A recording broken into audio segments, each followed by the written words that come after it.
Good afternoon, ladies and gentlemen. Welcome back to our next session on industrial communications. I'm happy to have an esteemed panel with two speakers and some panelists joining us. This session was organized by the CLPA, the organization around CC Link Ethernet. I'm going to pass off to my old friend, Tom Burke, whom I've known since the 1990s. He's going to be the moderator for this session. He'll introduce the speakers and he will handle the Q&A in the panel discussion that'll follow the two speakers. So Tom, off to you. Good luck with the session. Thank you very much, David. It's a pleasure to be here today to talk about some very exciting things with our TSN technology. What I'd like to start off with, we have some very exciting speakers. First, I'm going to talk about Frank Thomas, who we've known each other forever, Frank, and it's a pleasure to have you as part of this session. I've got Christian Bergdahl, Chih-Hong Lin, Piotr Siwek, and not to be last, my good friend John Browett from CLPA. So Piotr Siwek is from Mitsubishi, Chih-Hong Lin is from Moxa, and Christian Bergdahl is from HMS, and Frank is from ARC. I'd like to turn it over to Frank, and he'll start with basically a quick introduction about what the importance of all this technology means. Frank? Yeah, thank you for this introduction, and I just share my application, and I hope it will show up to you all and change into presentation modus. Just a second. Okay, here we are. If the video screens of the speakers disturb the content, and just move them out to the upper right corner, or start selecting another view, which is on the top of your screen. It's an honor for me as a member of the ARC team to kick off this workshop on TSN. And TSN can be seen from very different viewpoints, like, for example, a synchronization of high-speed motion control. But I want to highlight the aspect of overall equipment efficiency, because this is in line how the IEEE 802 TSN working group views at TSN. TSN, they state in some of their introductions, is an enabler for IIoT, where a high volume of data must be communicated. And as a short example here on what I'm talking about, this is an example of a high-speed coin press with 850 strokes per minute. In earlier days, how would you do quality control? You would take samples out of a batch, let's say a batch of 1,000 coins or so on, and you would have to freeze the batch until in your lab you have investigated all these coins. Today, with IIoT, with TSN on a network, you can transmit the data to an upstream computer doing the analysis. You can transmit the video signals, not only just the diameters or the weight, and do maybe even AI-based quality control online with high speed. So this workshop will highlight later on how TSN can support such very real-time applications. And by the way, the 70 milliseconds noted here, they may seem to be very much. But imagine that we need to converge all the different networks. You do not want to have multiple networks in your application. And that's all TSN is about, because there will be other partners on the same network. And TSN has to realize that every partner on this network has to process the data quickly, rapidly, and in real time. So that's one of these typical examples. The other viewpoint which you must have to utilize TSN completely just on one network is the availability of enough devices. So your ecosystem must be large enough. We as ARC did an investigation back in 2019 about the roadmap of the different companies different automation suppliers and what they will implement on TSN within the next 2 to 3 years. And now 1.5 years have gone by. And you have to see that you have 3 use cases: controller to controller, controller to cloud, and controller to field device. And the last one is a very important one. But I must mention that already 2019 in October, when we did the survey, Mitsubishi had a real good portfolio, very complete portfolio with TSN interfaces. And it is worthwhile to note that in the meantime, Mitsubishi has already included CC-Link IE TSN in their servo drive, Mel Servo J5. And on the sensors, if you look into the partner list of the CC-Link partner organization, you'll find many, many well-known sensor suppliers supporting TSN with TSN hubs. So that's a great progress in the last 1.5 years, that many, many field devices are available. Well, one last thing which I want to mention as well, TSN is not just a technical issue. All we do with IIoT and TSN or Industry 4.0 is at the very end, lower costs, higher revenues, higher EBIT. That's all about. And so there must be benefits for all parties involved. That's automation suppliers, that's machinery OEMs, that's end users, and maybe eventually even the consumers. So TSN has to generate the value for each of these parties involved. And I'm sure that John Browett of the CC-Link Partner Association will cover these benefits in his presentation. And by doing this, I want to hand over to John. Thank you for your attention. And John, you can step in now with your presentation. Thank you.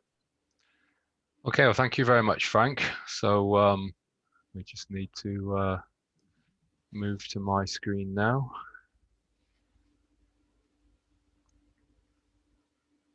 Right, so there we go. So hopefully everybody can see the opening slide of my presentation now. So yes, so I'm John Browett, and I'm the General Manager of the CC-Link Partner Association in Europe. So basically I'm responsible for all the activities of the CLPA in Europe. So what we've got for you today is a short presentation, maybe about 30 minutes or so, where we're going to go through the what, why, and who of time-sensitive networking. So basically, we're going to talk. Get my slides to advance.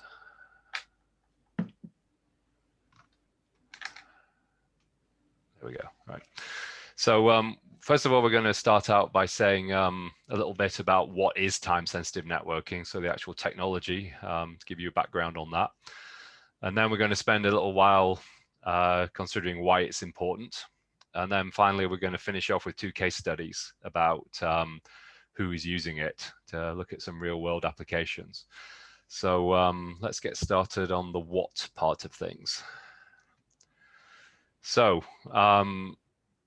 basically, what's driving all this, as I think Frank kind of touched on in his introduction, is for a while now around the world, we've all been working on various different initiatives, which here in Europe is best known as Industry 4.0. And really what this comes down to is the ability to better understand what our processes are doing so we can manage them better. And really what that's all about is transparency. If you don't know what the process is doing, you can't manage it very well. So that's kind of like the key underlying theme behind a lot of what I'm talking about today. And so that's all fine and good, but how does time-sensitive networking actually help with all that? And basically, what we believe is a lot of those requirements for transparency depend on having increased network convergence, and that could be on the shop floor itself, so between the equipment on your factory floor. And it also connects with the OT and IT convergence issues as well, being able to converge the shop floor with the IT level. So we believe that time-sensitive networking is going to provide the basis of all this, and therefore not only deliver convergence, but also therefore the transparency that we're looking for. And one final point about all this is that, you know, as processors are producing more and more data, we're going to need more and more bandwidth to handle all that data. So we also believe that gigabit bandwidth will help with this too. So with that background, let's talk a little bit about what some of the key technical issues are behind TSN. So in a nutshell, what you have is there's a group of IEEE 802.1 standards, and what they actually do is that they make standard Ethernet deterministic. And so as a result, that provides the foundation of network convergence, as we'll see as we go through this presentation. So there's really two key standards to consider here. The first one is something called IEEE 802.1 AS and its later versions. And what that is the ability to synchronize the flow of traffic across a network, or rather to say, to synchronize all the devices on a network so that traffic flows in a predictable way. You know, you can consider that this is kind of analogous to running a railway network. When railways first started many years ago, one of the critical things was being able to make sure that everybody knew what time it was across the network, so that trains would run on time, people would know when trains were going to arrive and all that kind of thing. And really, 802.1 AS really does the same kind of thing for Ethernet. Once everybody on the network knows what time it is, then that means that you have a very precise control of latency and jitter in the network. So latency is the delay, the time it takes for traffic to travel across the network, and jitter is the variability in that delay. So by synchronizing everybody together on the network, all the different devices, you therefore know exactly how this is going to happen, how the traffic's going to flow, and therefore it becomes very predictable. And that's one of the key elements of TSN. But that's not the only part. There's another standard that commonly is used to enable this kind of functionality, and that's 802.1 QBV. And this relates to the actual scheduling of what traffic is using the network when. And as you can see in the diagrams there on the screen, basically what this means is that you are allowed to prioritize different kinds of traffic on the network, so that some traffic has a higher priority than others. And so, for example, if you were to hit an emergency stop on a machine, obviously that must have the highest priority over everything else. So, for example, if at the same time you had, say, for example, a machine vision system that was sending video frames maybe once a second, then that would have to take a lower priority. So the idea is by implementing this together with the synchronization, you can actually create very predictable traffic flow across the network, and you can deliver the determinism we need in most automation systems. So that kind of covered a bit of the why, or sorry, the what of time-sensitive networking. So now let's move on to the why. Why is all this important? So, well, obviously this technical stuff is all well and good, but what does it actually mean in practical terms? You know, what will this deliver to the users of the technology? So this kind of sums it up here. So for a while now, most industrial Ethernet protocols have given you the ability to combine different kinds of automation data onto a single network. So like, for example, IO, motion, and safety traffic could all work together on one network.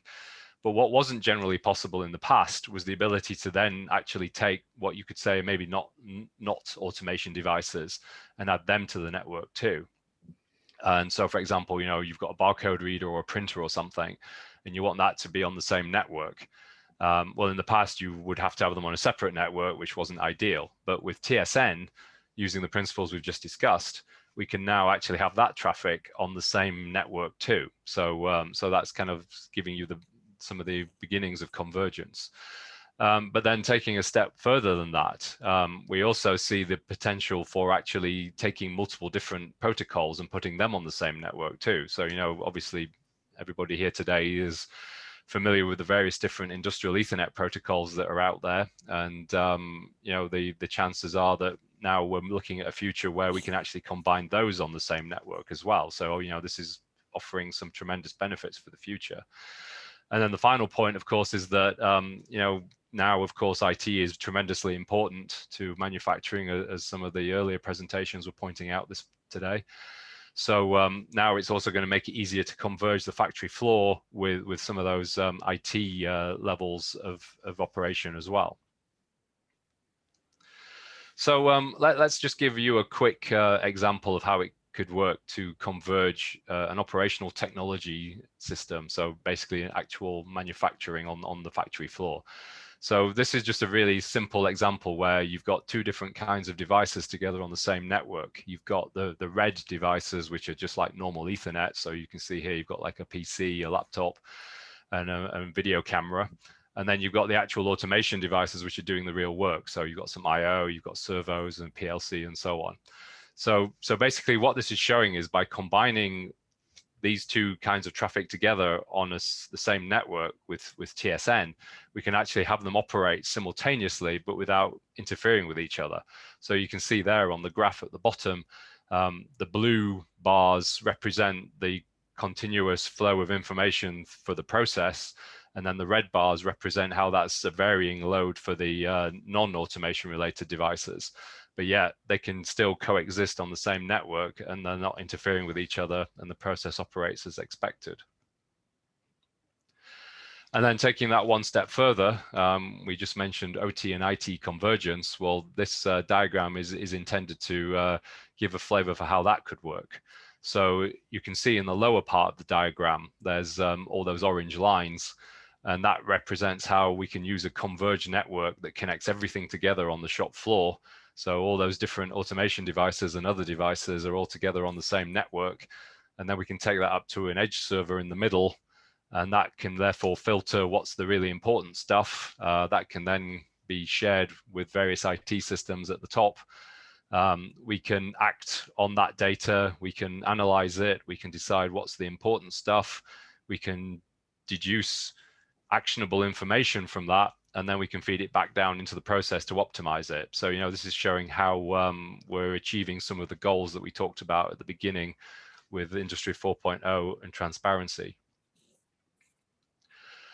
But of course, in the end, technology is great, but what about business? At the end of the day, we're all in business to keep our companies in operation, and we can't get too carried away with technology if it's not going to help us do that. So we see that there's four key business benefits that we think this will all deliver, and we're going to keep coming back to this as we go through the presentation. But we believe that the first one is that you're going to get simpler network architectures, and so therefore your machine designs will be simpler, and also your costs will decrease, because if you've got fewer networks and they're easier to install and maintain, then that's going to reduce your costs. As we just saw, we also believe this is going to deliver greater process transparency. So therefore, we also think that you're going to get better management of your systems. And then in turn, we feel that that's also going to deliver more productivity. And then as we just saw on the previous slide, combine all that together and you're going to get better integration of the OT and IT worlds, which, from those of you watching some of the earlier presentations today, that's obviously a very key topic, and this will help deliver that. So now we've answered the what and the why. So now let's talk about the who. Who is actually using this stuff in the real world. So we actually have two case studies for you today. And so we've got one that's a kind of demonstration application, and then we've got another one which is related to the manufacturing of lithium batteries. So let's move on to the first one. So this is related to an organization that's actually based in Beijing in China called ITEI. And this is the Instrumentation Technology and Economy Institute, is what that stands for. And basically what ITEI does is they conduct research into automation in summary.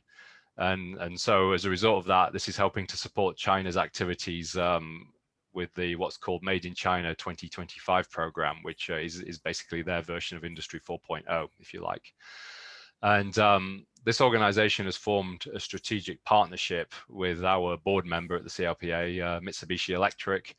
And as a result of that, they've come up with this demonstration system, which as we'll see as we go forwards on the next few slides. Although it's a demonstration application, it's not just some kind of simple tabletop demo. It's actually a major investment of equipment, time and effort to actually help to demonstrate the benefits of some of the things that TSN can deliver. So as we're saying, if you look at this image here, you can see that this is no little tabletop demo kit. This is a major installation and a very significant investment to help demonstrate things like TSN. So as you can see there, there's various different stages involved in the process. But what the process actually is there's quite a significant level of visitors to this facility every year. And basically, one of the things that can happen while you're a visitor there is that you can actually receive a souvenir picture frame as a souvenir of your visit, which, okay, maybe that sounds a little bit trivial. But the idea is this is a sample application to demonstrate some of the benefits we've been talking about. So let's just take a couple of minutes to go through some of the stages of this process so that you can see how what we've been talking about kind of ties into it all. So, so first of all, you've got your IT layer. So that's an MES system. So, that's the top of the hierarchy, if you like, as we were looking at earlier. So that's doing various different things. As you can see here, that's kind of orchestrating the whole process. So it's handling the orders, if you like, people saying what kind of picture frame they want. It's issuing production instructions to the rest of the system. It's also monitoring quality control to make sure things are being done right. There's also some predictive maintenance functions built into this for the CNC system we'll talk about next. And also, it's also monitoring energy management. So yeah, it's got a pretty comprehensive role there. So then moving on from the MES, you've got the stage one of the process, which is the actual kind of processing section itself. And so as you can see there, there's a proper full-blown CNC machining center there that's actually taking raw materials, so that basically the wood and so on that forms the frame. And depending on what's been ordered, that then machines it into the desired shape. And as you can see there in the cell next to it, there's a couple of robots that tend that machine tool to handle the raw material in and the finished products coming out again.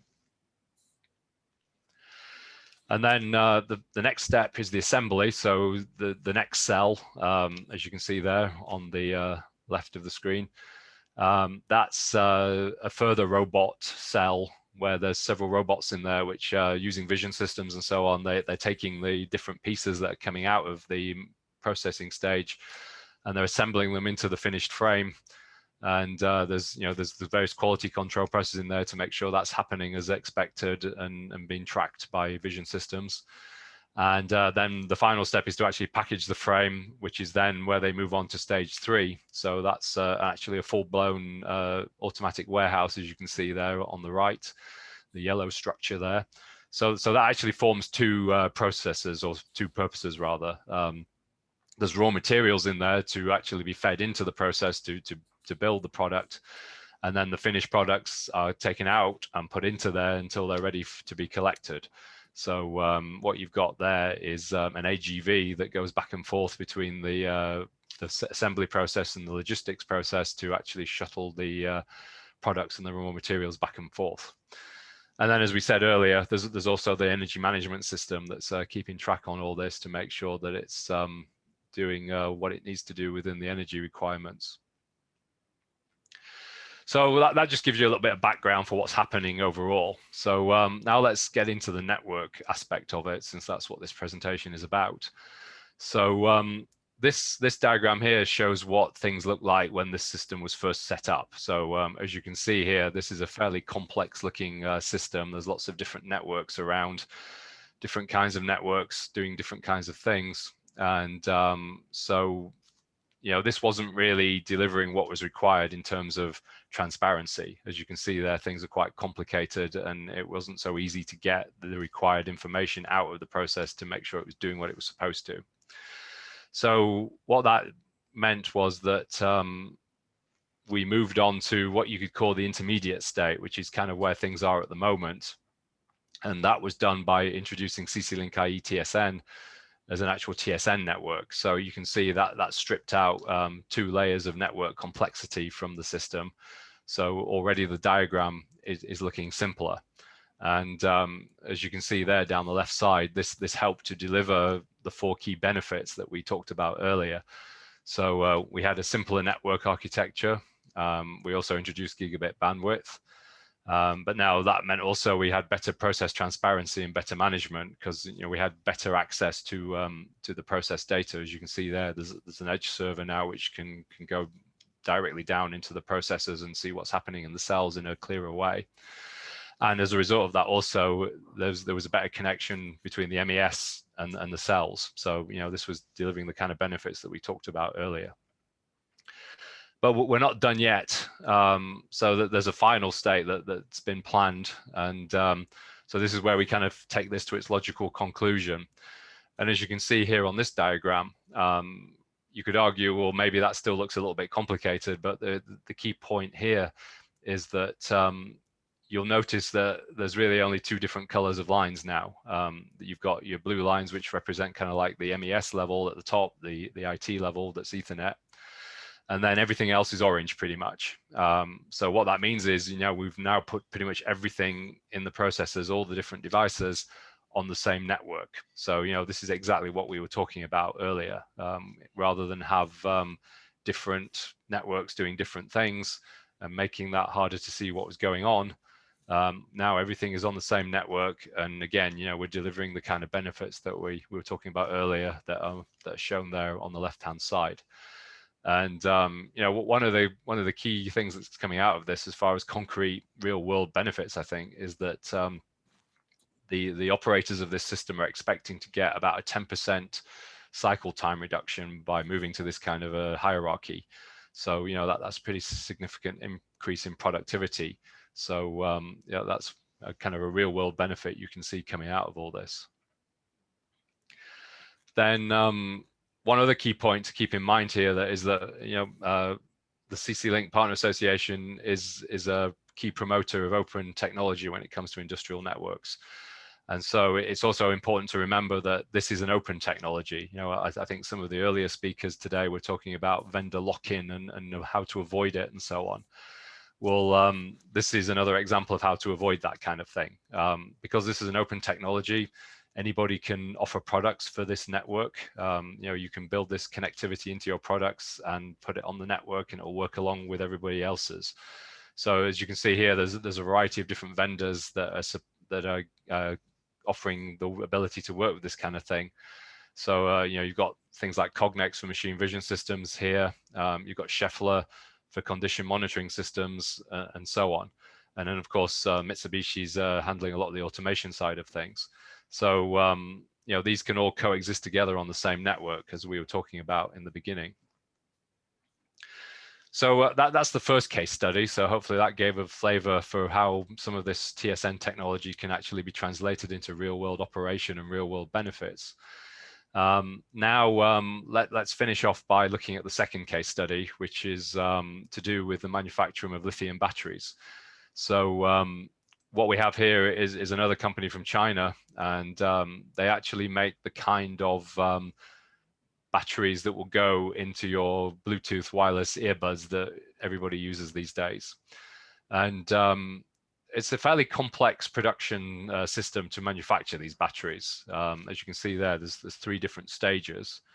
And this gives you a kind of conceptual overview about what those stages are. So you can see you start out in stage 1, where you actually have the electronic materials, which are then coated onto sheet materials, which form the basis of the electrodes in a battery. And then there's a lot of motion control involved with this, with like converting and slitting and folding and all that kind of stuff. And then that goes into the second stage of cell production, where you've got the actual assembly process, where there's further motion control systems that actually take those electrode materials, which are typically sheet materials on reels, and they wind them and process them in various different ways to actually form the finished cell, and then finally you actually activate that cell so it's ready for use in its end use case. So what we're actually going to focus on today, because we don't really have time to get into all of this in great detail, so we're going to focus on stage 2.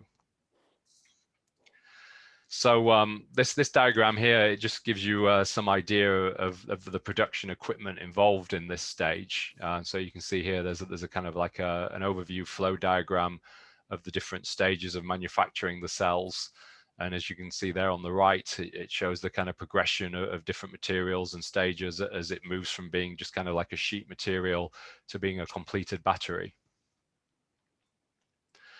And then this just gives you a little bit more detail about some of the different processes involved. So as you can see there, the left-hand column, especially the dark gray boxes, that shows you how there's still a lot of motion control related converting applications going on in this, reeling, cutting, dividing, and so on. And so then that all is completed and moves on to the final stage.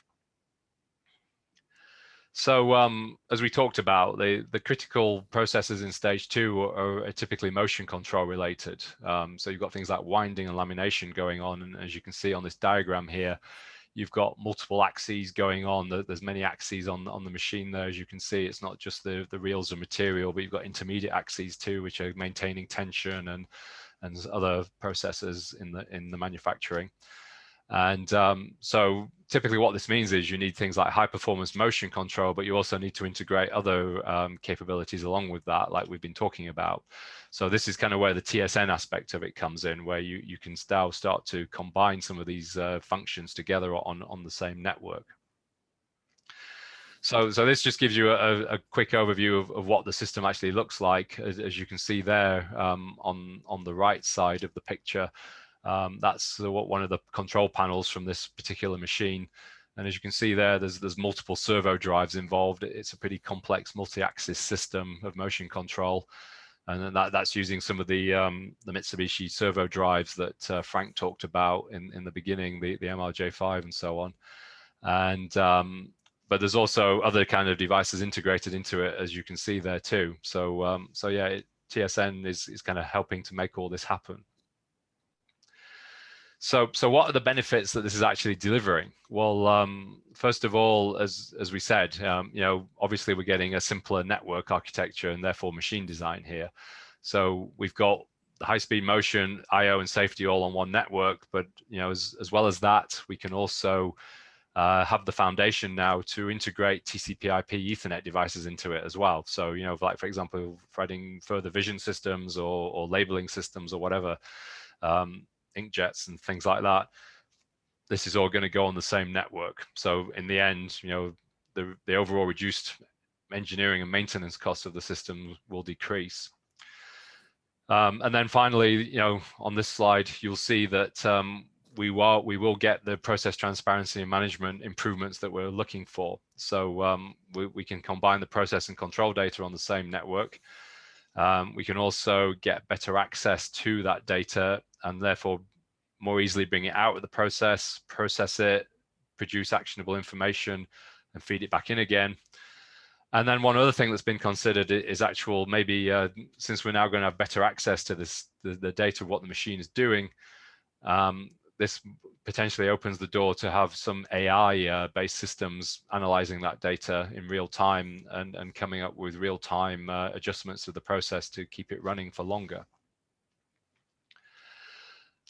So of course, the other two benefits relate to productivity. So now we've got CC-Link IE-TSN in there. We also have the chance to use gigabit bandwidth. So that will also help to remove communication bottlenecks in the system. And another interesting point here is that we talked in the beginning about how you can have different priority communication on the network as a result of TSN. Well, what you've got here is you've got some pretty high-speed motion control data going on to run the actual axes on the system, but then at the same time you've got some I/O working there that maybe is a much longer cycle time, if you like. But again, by using TSN, we can run high-speed motion loops, and we can run, in comparison, relatively slow I/O updates together on the same network. you can maintain the same level of performance and they don't interfere with each other. So what that means in the end is we're going to get a decrease in cycle times. And then the final point there, of course, is the integration between OT and IT, as we've already touched on. So, again, we can put them all on the same network architecture. We can do things like having engineering tools and supervisory systems sharing the same network.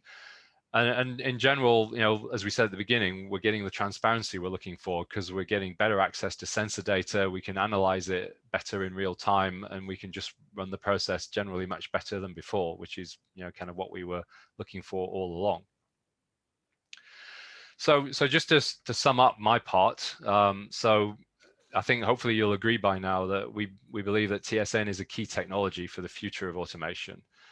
And then there's the 4 benefits again, just to recap those one final time. So simpler network architectures, greater transparency, more productivity, and better IT, OT integration.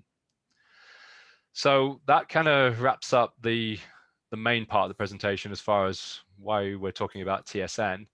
But then I'm sure some of you are a little bit curious about who the CC-Link Partner Association is. So just a couple of slides at the end here, just to give you a flavor of who we are and what we do as an organization.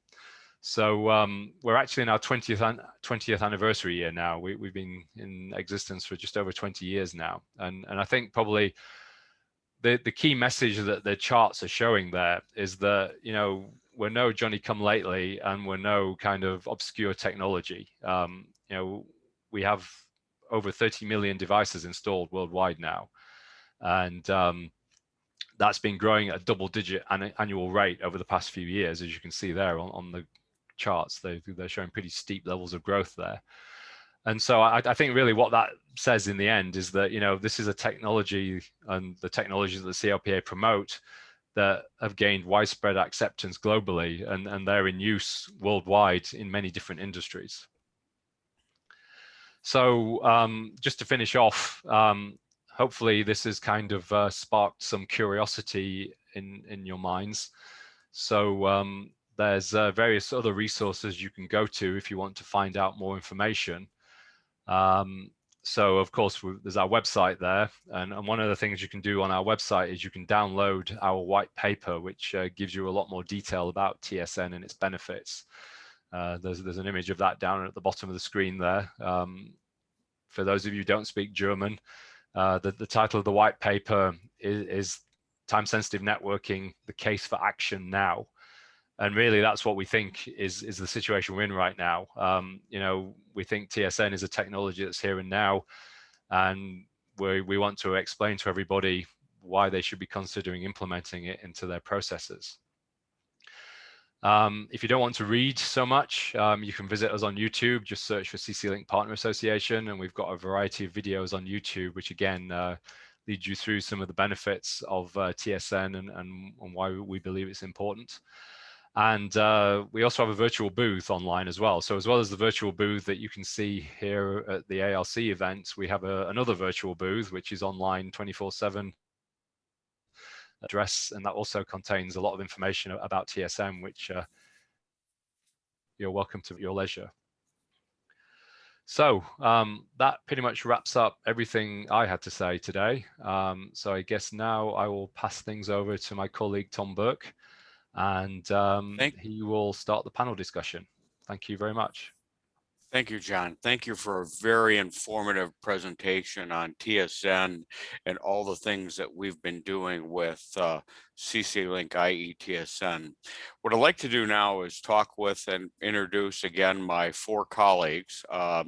Frank Thomas, who's on the line. We have my friend Kristen Bergdahl from HMS, Chih-Hong Lin from Moxa, and Piotr Siwek from Mitsubishi. And John did a very informative presentation on TSN and really covered the business benefits and all the technical things necessary of TSN. But I'm going to ask you guys basically your thoughts. And one of the questions that has been burning on a lot of people's minds are, what are the key challenges that end users face with respect to automation in terms of network connectivity and the multitude of the industrial Ethernet networks that seem to be not interoperable together before TSN? Piotr, do you want to take a shot at that first? Yes, perfect, Tom. Thank you very much. Yeah, so this is a very good topic actually, because as Mitsubishi Electric, we do have experience with pretty much all major industrial Ethernet networks. So we do supply connectivity to those. And we experience some of the issues firsthand. Obviously, in larger automation systems, sometimes you will be looking at a couple of those technologies in one application. And for example, definitely the engineering time is longer, because obviously the engineers have to learn some basics as well as some details of various different technologies. Definitely diagnostics is much more difficult, because it's a very simple reason. So sometimes different networks are basically using different language to describe same issues. Yeah? And obviously, these issues are getting even more complex when you are thinking of for example, motion control. So obviously motion control requires very high synchronization, very high speed, and diagnostics of motion is more difficult. So that's why we strongly believe that the TSN is going to work on our advantage in this regard. Thank you very much. Thank you, Piotr. Chih-Hong Lin, would you like to address this one as well from Moxa's perspective? Yeah, sure. From the past, we talk about so-called automation pyramid. So you have different layers like MES, control, field level, and so on. So in fact, all of the industrial control protocols are, you can say, semi-standard or semi-proprietary. All right. So they are a kind of isolated different systems. And in most of the cases, they are not interoperable. Means that so customers running different protocols in the same production line have to deal with different type of the data, different system, different results. Okay, so there are a lot of limitation in terms of topology and also the applications, and it's comparably very hard to access different kind of the data. Also means that the integration cost and also the management cost, maintenance costs are extremely high, the more complicated your system have. Okay, so with the introduction of TSN, which we come from a traditional automation pyramid to a kind of like autonomous pyramid. So still vendor independent, but with one single unified communication infrastructure. So everybody is actually speaking about the same language. They are really multi-vendor environment. And you can actually mix different kinds of traffic, but to access the data from sensor to the cloud and vice versa, means you can actually extremely reduce the cost of integration and maintenance and management and configuration. So that's why I think the clear benefit of introducing TSN into the automation. Thank you. Christian, would you like to add to that? Yeah, I think going back to your initial question here, what are the main challenges? What comes to my mind is actually the timing issue or the sense of urgency, because we know this market. Over 25 years, we have gone from field bus networks to Ethernets to industrial Ethernets, determinism. For sure, TSN-based networks will be more widely used. But I think one of the challenges for end users and device makers will be how to cope with networks used now and a little bit into the past, and to also go into the future. I mean, we are for sure going there, but that will be one of the challenges, because end users tend to keep some installations at the same time as they go for new technology and newer installations. So to make that coexist over time, that will be a challenge, I think. I don't question at all that we're going into the future and into the technology development, but that may be a challenge. Thank you, Christian. So Frank, last but not least, what do you think about all this? Well, I think we have to look at it in longer time frames. Earlier today, we had a session in the forum where it was to talk about maybe different TSN profiles are existing, so which may not be compatible to each other. My great hope is that the IEC and IEEE are working on a new standard, the 60802, for having a common profile across factory automation. So that would then make each TSN implementation compatible to other TSN implementations if they use the same profile. The next thing is the semantics, and that's OPCUA. If everybody on the language talks the same semantics, and that's just a matter of time. And we have to differentiate, I think, between brownfield and greenfield installations. There is a huge installed base outside where people do not want to change anything, written off in the books, machineries 20 years old, and they're still running, so you don't want to touch them. But you want to still have the old field buses available for that. So I think that's one more very important aspect, and that is really important. On factory automation, as a difference to process automation, there is no so much end user pressure, maybe from automotive, but pharmaceutical industry already with validation tries to leave things up to the supplier to not get into problems. So the process industry has a great advantage. They're big players, let's say a handful, and they just make pressure to the market, period. Machinery automation is very, very much fragmented. I think it's up to the suppliers to come up to the same profiles, to use OPCUA, and then over a matter of time, we just have to be a little bit patient. We will see a total convergence of the different buses, and that's really the advantage at the very end, which you have. Thank you, Frank. Thank you very much. So that kind of leads into a couple questions that we've had about, what are the vertical markets do we anticipate that really reap the most benefits of leveraging TSN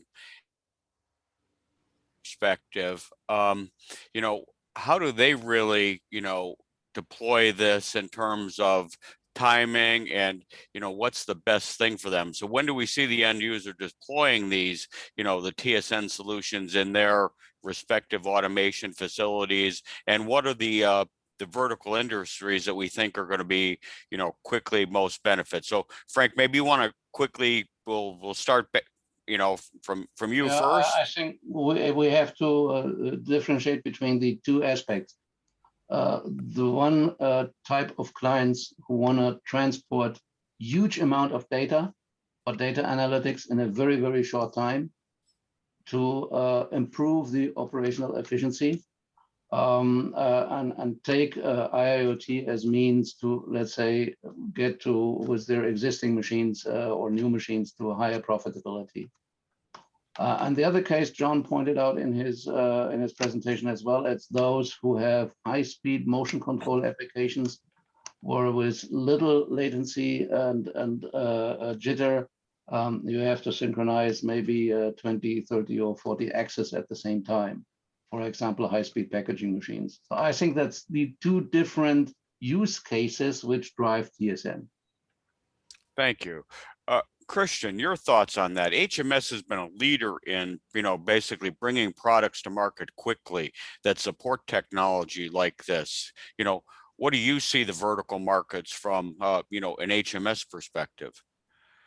Well, my first thought goes back to the second use case that John brought up and that Frank is mentioning as well. When you really need the performance in the system or the installation, here there will be a big benefit. And the second thing, and Frank touched upon that as well, big amount of data that needs to be transferred. How fast can be questioned, but bigger amounts of data. And that goes also up in the hierarchy in towards IT systems, I think. That would be the driving factors. And I would agree here with Frank on this topic. Thank you. Chih-Hong, Lin, from Moxa's perspective, Moxa's bringing together, and I've seen the switches you guys have already rolled out supporting TSN. Sure. What's your take on vertical markets? Well, we believe that whenever you talk about IIoT or Industry 4.0, means smart factory, smart manufacturing for different kind of application, automotive, semiconductor, chemical, food and beverage, actually everything can actually benefit from the deployment of TSN. And I also would like to stress the point that, well, if you pay attention to John's presentation, even TSN comes from layer 2, transport, because it offers very unique features like time sync, deterministic, real-time, and so on. But TSN is not a pure layer 2 transport topic. It's a system level approach. So it actually requires to form a complete ecosystem to really enjoy the benefits. Okay, so it doesn't really make big sense to change your transport into TSN, but you need to have a complete ecosystem, and from all of the vendor and suppliers work together, then you can see the real benefits of TSN to increase the production efficiency. And I think during such kind of crisis, it's very important to further increase the efficiency of the production. That's why we truly believe that, well, actually you can use in most of the production, which we are going to see the increasing demands after post-pandemic area. Thank you.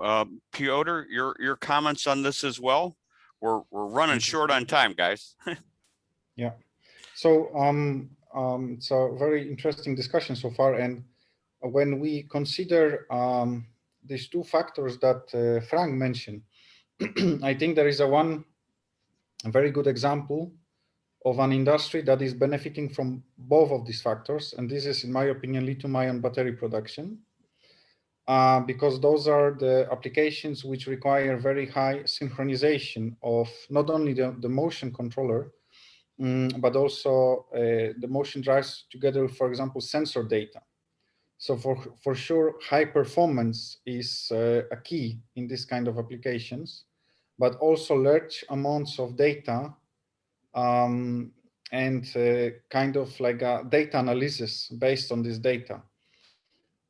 Is typical for lithium-ion battery production. So for example, we have applications where basically the manufacturing process is improved due to the amount of information available. Then if you consider other places where this kind of technology might make sense, for sure, due to the IT and OT convergence, I would be looking here at verticals like automotive, food and beverage, and life sciences, because in these areas, there is a lot of end users looking at the possibility of converging between those two layers. And obviously TSN allows great convergence, so that I would assume that in these three verticals, you will be seeing more and more of applications with TSN. Finally, when we are discussing the benefit of having huge amounts of data, I would say two more places where we could adopt TSN is intralogistics, so a very interesting field which is developing very fast due to the pandemic, and finally data centers as well. This is where I would see adoption of TSN starting very quickly.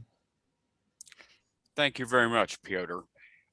The one last question again, and we've touched on this topic, across between John's presentation and Frank's thoughts and all of the answer to the questions, but really this whole concept of IT to OT convergence, and the importance of this in terms of, getting data and information into the IT world from all of our, connected devices that this TSN technology and IETSN really enable.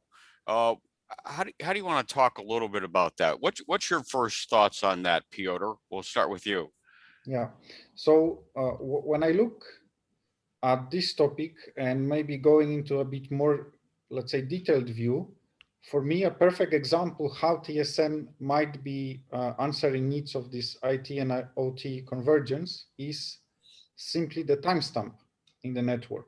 So obviously, having the synchronized communication in this network allows you to understand the data better, and the timestamp is a huge benefit for that. So, for example, what we are strongly believing in is using edge computing for various applications, including, for example, data science. And thanks to the TSN network, it's very easy to share different tasks between the edge level and, for example, the cloud level. So you don't have to choose the one technology to solve your problems. You can use both. You can use advantages of both and share different tasks between. And for those reasons, adoption of TSN is a huge benefit. Thank That's you. what I believe. Chih-Hong Lin, same question, but if you think about this in terms of, obviously big manufacturing companies can take advantage of this, but what about the small manufacturing companies that are scared to death of the IT world? How will this help them? Well, I think I love to use like a running example. Okay, you can never close the finish line if you just sit and wait. I think independent of the size, right? Everybody needs to work together for such kind of advanced technology. Okay, and they need to take smaller steps by, for example, putting TSN adoption as a kind of business initiative, small investment, and driving the supplier to work together to run small scale of proof of concept to see how it works. Does it fit into my organizational needs and requirements in the future? So by doing this kind of small steps, by in the same direction, then they can see according to the speed and also the size of the company to see how fast they want to adopt the TTS technology. But it doesn't matter if it's a big organization or small organization. It's a clear trend because we think that TSN will be the enabler to really unleash the potential of Industrial 4.0 and IoT. Thank you. I appreciate that. Christian, your thoughts on this? I mean, all these different networks that a lot of these companies have right now, are they going to switch them all out and, go to one, or what are they going to do? Well, this is a really interesting question. I mean, we have been in this business for 30 years, and I remember in the late 90s when people started talking about Ethernet, and people were saying that, oh, the traditional field buses will die off. Well, it hasn't happened yet, and I think that this is the complexity in the industry, that we will have new networks and technologies coming in, but we also need to live with the installed base and the brownfield as well. And going back to the previous comment here, the adoption rate for new technology, well, that can be debated, but you will always have early adopters, and then you will have late movers, and in between there will be a lot of rooms for companies to provide solution and make it easier for the late movers, so to speak. Thank you. Frank, any closing thoughts? Yeah, well, I think you were talking, Tom, about the smaller companies. I think the smaller companies really cannot just start sitting there and waiting what's coming. They have the problem and the war of talents to get young software engineers on board, because not only TSN, it is OPCUA, it is the convergence of IT and OT, it's the methods of IT like Docker, container, virtualization, and all this stuff. You can handle this only with a better and another mix of your software engineers, especially at smaller machine builders. And you have to be very attractive and have to really think about your company profile to attract young software engineers and then tackle with all these new possibilities. There are more chances than risks out there. And also what is very important is collaboration with other companies. I think do just stand alone there. won't help you. And I know of many family-owned machine builders who have started to collaborate with software companies, to collaborate with startups and so on. And I think that's of essence that they move forward and keep in business and stay on top of competition. Thank you, Frank. And I live and breathe that word collaboration. So with that, I want to thank all my panelists and, for doing such a great job and talking about, from their perspective, all the things going on in the industry and how really our end users and other suppliers can really value and take advantage of this great TSN technology and IETSN. I want to thank ARC for putting together this session. And mostly I want to thank all the attendees for taking time out from your busy day to attend our session. Again, for more information, check out our virtual booth that we have at the ARC forum, and check out TSN and go to the CLPA Europe and CLPA America's website and the global CLPA website to basically download for more information and download our TSN white paper. So with that, we're going to end the meeting today. Thank you very much again, and have a great day. Thank you. Thank Thank you. you. Thank you. Bye-bye.